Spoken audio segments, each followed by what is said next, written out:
Donald Trump held a second so-called news conference in as many weeks, this one at his club in Bedminster, New Jersey. Beforehand, Trump was seen meeting with MyPillow CEO Mike Lindell, who continues to deny the results of the 2020 election. As for the event, Trump spoke for just under an hour before taking several questions from reporters at the end. Initially, he held back from making personal attacks against Vice President Kamala Harris and read from scripted remarks, which included many falsehoods, lies. But as things went on, it turned into what we typically hear at the rallies. Take a look. I won Pennsylvania, and I did much better the second time. I won it in 2016, did much better the second time. I tend to poll low, in some cases really low. You know, in 2016, I was polling low because people didn't want to say who they're voting for. I don't know if that's supposed to be a good thing or a bad thing, but it is what it is. And we did very well in 2016, and we did much better in 2020, much better, but bad things happened. I think I'm entitled to personal attacks. I don't have a lot of respect for her. I don't have a lot of respect for her intelligence, and I think she'll be a terrible president. And I think it's very important that we win. And whether the personal attacks are good, bad, I mean, she certainly attacks me personally. She actually called me weird. He's weird. It was just a soundbite. And she called J.D. and I weird. He's not weird. He was a great student at Yale. He went to Ohio State. I don't think people know who she is yet. When people, because really people didn't know. You can ask the man on the street. I saw it on one of the shows today. They asked the man on the street, what's the last name of Kamala? Nobody knew. It's Harris. Nobody knew the last name.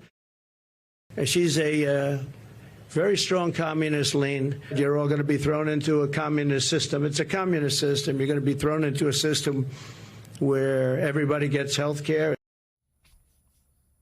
You're going to be thrown into a communist... You're going to be thrown into a communist system.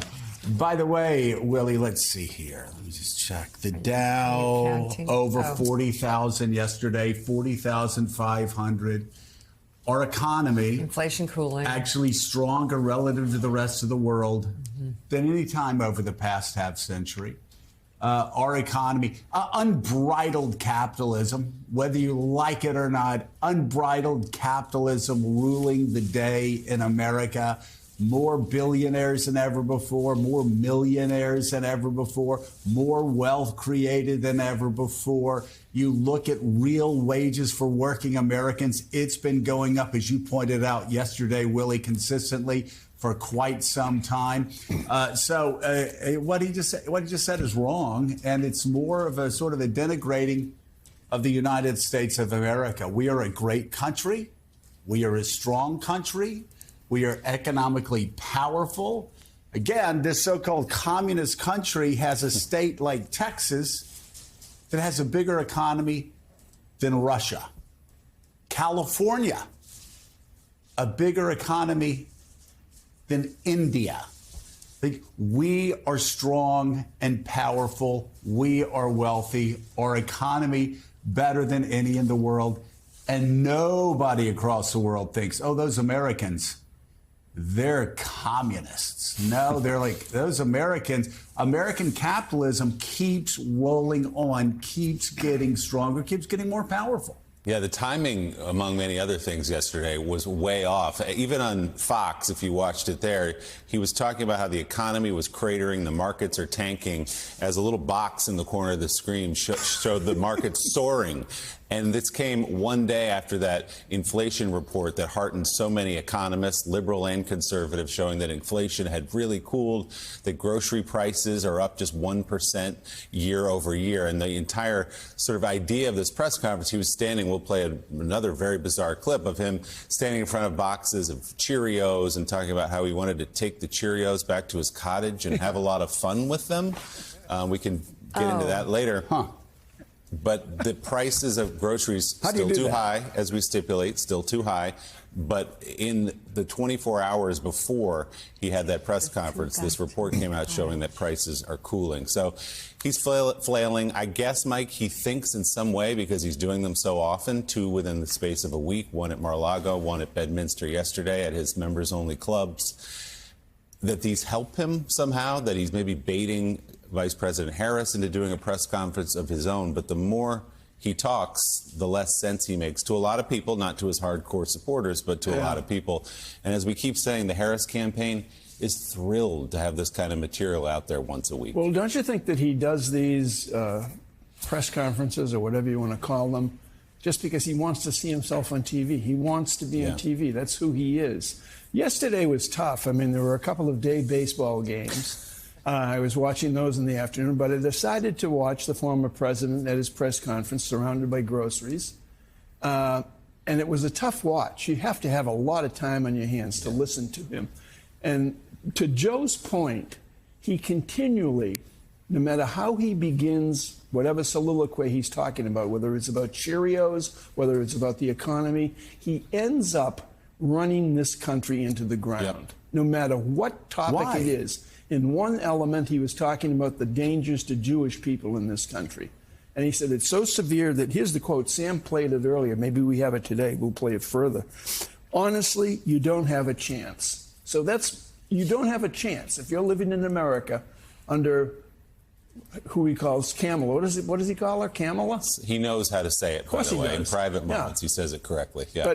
But the running down of this country is a consistent underlying theme in everything he says. And in terms of elections are about the future. People want to feel optimistic about the future for their children, and he's the exact opposite. So here is that Cheerios moment I was talking about. This is the former president of the United States speaking about inflation at his Bedminster Golf Club. They did a nice job.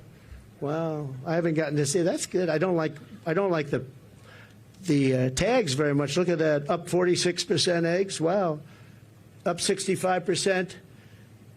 Wow, school lunch is up 65%. How can a family afford that? But look at this over here. What a nice job. I think I'm going to take some of them back to my cottage and have a lot of fun. Like the Cheerios. I haven't seen Cheerios in a long time. I'm going to take them back with me. Bacon is through the roof. They're all through the roof. The milk. You know, made for tiny hands. Stupid country. He calls America a stupid country. He said we're a loser country. He said the American dream is dead. And again, there's just such a disconnect with where I think almost all Americans are. I think most Americans are really proud of this country and know that we're the greatest country in the world. We have fed more and freed more people than any other country ever. Our economy is stronger than ever. Our military is stronger relative to the rest of the world than ever. I keep talking about the goodness of America and the greatness of America because you have one party that keeps tearing down America. And I will tell you, yesterday, we can talk about Cheerios and all of that other stuff, but yesterday, along these lines, Donald Trump actually did something that once again undermines the greatness of America. He insulted recipients of the Medal of Honor. The comment was one of the first things he said when he was talking at another event yesterday at his golf club in New Jersey. And that was about anti-Semitism, while praising Miriam Adelson, who he awarded the Medal of Freedom in 2018. And then he went on and he argued that it's better to get a civilian award than to get an award given to American heroes who are given those awards because of sacrifice to their country in a war. You're not going to believe. Well, actually, if you listen to what General Kelly said and what Jeff Goldblum has written, you will believe it. But this is what he said yesterday. I have to say, Miriam, I watched Sheldon sitting so proud in the White House when we gave Miriam the Presidential Medal of Freedom. That's the highest award you can get as a civilian. It's the equivalent of the Congressional Medal of Honor, but civilian version. It's actually much better because everyone gets the Congressional Medal of Honor, that's soldiers. They're either in very bad shape because they've been hit so many times by bullets, or they're dead. She gets it, and she's a healthy, beautiful woman. It's very... I mean, first of all, Jeff Goldblum did say it, I think, in the outtakes of The Fly. But it's Jeffrey Goldberg. It's Friday morning. It's Jeffrey Goldberg and General Kelly, who said that Donald Trump, Willie, just didn't understand the sacrifice that our men and women have made, and call them suckers and losers, quizzically asking General Kelly, why? Why would somebody sacrifice themselves? What's in it for them? And then, of course, yesterday, saying a civilian award was much better because you didn't have to get shot up with bullets or die to get those awards. And he has a long history, Willie, of disparaging American veterans and service members. He does. I mean, you said it right. This is shocking, but not surprising because of the pattern. This is not a one-off. This is the way he thinks about people who serve the country in uniform. In 2015, Trump mocked, of course, late Senator John McCain for having been a prisoner of war. Remember, he said, quote, "I like people who weren't captured." According to The Atlantic, Trump repeatedly questioned the intelligence of service members and requested wounded veterans be excluded from military parades. He canceled a trip to pay respects to America's war dead in Europe, reportedly asking staff members, quote, "Why should I go to that cemetery?